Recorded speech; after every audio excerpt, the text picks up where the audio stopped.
మరికాసేపట్లో Telangana assembly ప్రారంభం కాబోతోంది. Party ఎమ్మెల్యేలతో కలిసి నందినగర్ నివాసం నుంచి అసెంబ్లీకి వచ్చారు కేసీఆర్. కృష్ణా గోదావరిపై చర్చకు సిద్ధమయ్యాయి అధికార విపక్షాలు. జనవరి 2న కృష్ణా, 3న గోదావరి బేసిన్పై మంత్రి Uttam Kumar Reddy power point presentation ఇవ్వనున్నారు. పీపీటీకి తమకు అవకాశం ఇవ్వాలంటోంది బీఆర్ఎస్. ప్రజా సమస్యలపై నిలదీసేందుకు బీజేపీ కూడా సిద్ధమైంది. శాసనసభ, శాసన మండలిలో ప్రశ్నోత్తరాలను ఇవాల్టికి రద్దు చేసింది ప్రభుత్వం. దివంగత సభ్యులకి సంతాపం తెలిపిన అనంతరం ఉభయ సభలు కూడా వాయిదా పడతాయి. ఆ తర్వాత బీఏసీ సమావేశం జరగనుంది. సభ ఎన్ని రోజులు నిర్వహించాలనే అంశంపై ఈ బీఏసీలోనే నిర్ణయిస్తారు.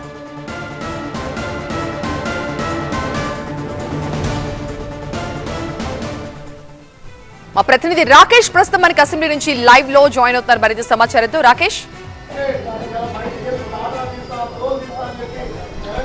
ఇప్పుడే కేసీఆర్ అసెంబ్లీకి చేరుకున్నారు. అసెంబ్లీ ఇన్నర్ లాబీలోకి వెళ్తున్నారు. ఇన్నర్ లాబీలో ఉన్నటువంటి ఎల్పీ కార్యాలయంలో కూర్చొని అక్కడే ఎమ్మెల్యేలతో భేటీ అవుతారు. అసెంబ్లీ స్టార్ట్ అయ్యే వరకు కూడా అక్కడే ఉంటారు. అసెంబ్లీ స్టార్ట్ అయిన తర్వాత హౌస్ లోపలికి వెళ్తారా లేకపోతే ఆయన కేటాయించినటువంటి కార్యాలయంలో కూర్చుంటారనేది చూడాల్సి ఉంటుంది.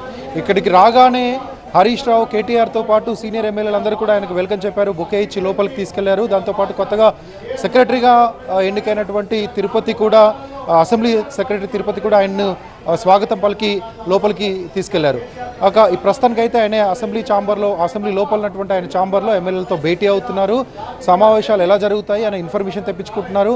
ఒకవేళ కృష్ణా గోదావరికి సంబంధించినటువంటి డీటెయిల్డ్ డిస్కషన్ ఏమైనా హౌస్లో వస్తే, దానికి సంబంధించినటువంటి పవర్ పాయింట్ ప్రజెంటేషన్ ఏమైనా ప్రభుత్వం ఇస్తే దానిపైన కేసీఆర్ మాట్లాడేందుకైతే సిద్ధంగా ఉన్నారనేది పార్టీ చెప్తున్నటువంటి మాట. మాకు కూడా పవర్ పాయింట్ ప్రజెంటేషన్ ఇవ్వాలి, 15 రోజుల పాటు అసెంబ్లీ నడపాలి. ఈ రెండు డిమాండ్లను ప్రభుత్వం ముందు పెట్టనుంది. ఈరోజు సమావేశాలు స్టార్ట్ అవ్వగానే సంతాప తీర్మానాలున్నాయి. సంతాప తీర్మానాల తర్వాత 0 అవర్ ఉంటుంది. 0 అవర్ తర్వాత అమెండ్మెంట్ బిల్స్ కొన్ని టేబుల్ చేస్తారు. టేబుల్ చేసిన తర్వాత సభ వాయిదా వేస్తారా లేకపోతే ఏదైనా డిస్కషన్ మీద ఈ వాటర్కి సంబంధించినటువంటి కేటాయింపులో, కృష్ణా గోదావరికి సంబంధించినటువంటి ప్రాజెక్టుల అవినీతితో, కాళేశ్వరం సంబంధించినటువంటి కాళేశ్వరం కుంగిపోయినటువంటి వ్యవహారం పైన దేనిపైన చర్చించేటువంటి అవకాశం ఉంటుందా అనేది చూడాల్సిన అవసరం ఉంది. ఒకవేళ అలాంటిది ఏదైనా డిస్కషన్కి వస్తే కేసీఆర్ సభలోకి వెళ్ళి మాట్లాడతారనేది బీఆర్ఎస్ చెప్తున్నటువంటి మాట.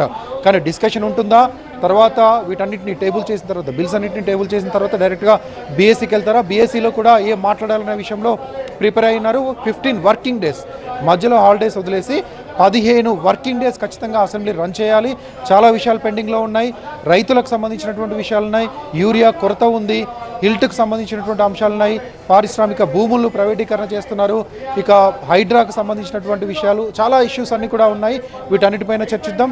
దాంతోపాటు మెయిన్ సబ్జెక్టు, బీఆర్ఎస్ డిమాండ్ చేస్తున్నటువంటి మెయిన్ సబ్జెక్టు పాలమూరు ప్రాజెక్టుకు సంబంధించినటువంటి వాటర్ అలొకేషన్లో 45 టీఎంసీకి ఎందుకు తగ్గిస్తూ ప్రభుత్వం నిర్ణయం తీసుకుంది, కేంద్ర ప్రభుత్వం దగ్గర ఎందుకు హ్యాండ్స్ ఆఫ్ చేసింది, 90 టీఎంసీ నుంచి 45 టీఎంసీలకు అంటే సగానికి సగం వాటర్ కేటాయింపులు తగ్గించడం ద్వారా 4 ఉమ్మడి జిల్లాలు ఇబ్బంది పడేటువంటి అవకాశం ఉంటుంది. కాబట్టి వాటిని పరిగణలోకి తీసుకోవాలి, దాన్ని కూడా అసెంబ్లీలో చర్చించాలంటూ చెప్తున్నారు. ఇక ప్రభుత్వం వైపు నుంచి కూడా ముఖ్యమైనటువంటి బిల్స్ ఉన్నాయి.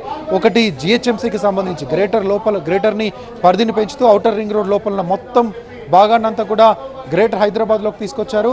దానికి సంబంధించినటువంటి బిల్ లేకపోతే అసెంబ్లీకి దాని వివరాలు చెప్పేటువంటి ఛాన్స్ ఉంటుంది. కార్పొరేషన్లు ఏమైనా 2, 3, 4 కార్పొరేషన్లు చేస్తారా? పోలీస్ కార్పొరేషన్లను కూడా పెంచుతున్నారు.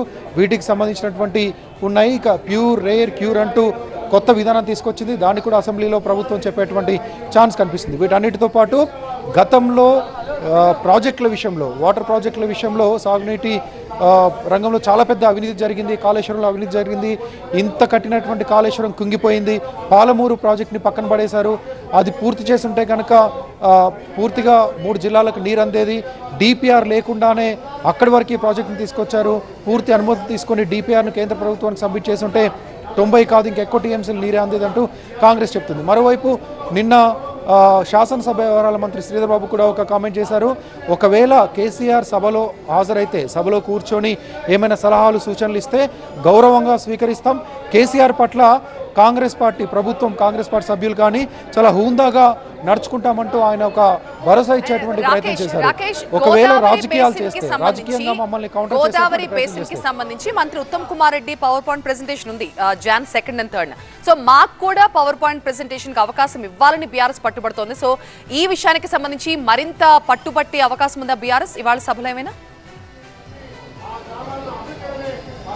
ఖచ్చితంగా ఈ రోజు ఒకవేళ ఆ విషయాన్ని సభలో చెప్తే జూన్ 2nd 3rd రోజు ఇప్పుడు 3 రోజులు హాలిడేస్ ఉండబోతున్నాయి, లేదంటే బీఎస్సీలోనన్నా సభలో ఒకవేళ ఆ విషయాన్ని చెప్తే కనుక సభలోనే బీఆర్ఎస్ కూడా అడుగుతుంది స్పీకర్ని మాకు కూడా పవర్ పాయింట్ ప్రజెంటేషన్ ఇవ్వాలి, ఎందుకంటే మా మీద ఇలాంటి అలిగేషన్స్ పెట్టారు. గోదావరికి సంబంధించినటువంటి కాళేశ్వరం ప్రాజెక్టు మీద, పాలమూరు ప్రాజెక్టు పైన చాలా పెద్ద అవినీతి జరిగింది, వేల కోట్లు లక్షల కోట్ల అవినీతి జరుగుతుందంటే పదే పదే కాంగ్రెస్ పార్టీ అనేక రకాల ఆరోపణలు చేస్తుంది. కాబట్టి మాకు కూడా పవర్ పాయింట్ ప్రజెంటేషన్కి అవకాశం ఇస్తే ఇదే అసెంబ్లీలో మేము పూర్తిగా ప్రభుత్వంలో ఏం చేశాము, ఎంత ఖర్చు పెట్టాము, ఎక్కడెక్కడి నుంచి లోన్లు తీసుకొచ్చాము, ఎంత ఖర్చు అయింది, ప్రాజెక్టు ద్వారా ఎంత లాభం చేకూరింది, ఈ పూర్తి వివరాలను పీపీటీ మోడ్లో మేము కూడా ఇస్తాము అంటూ బీఆర్ఎస్ చెప్పబోతుంది.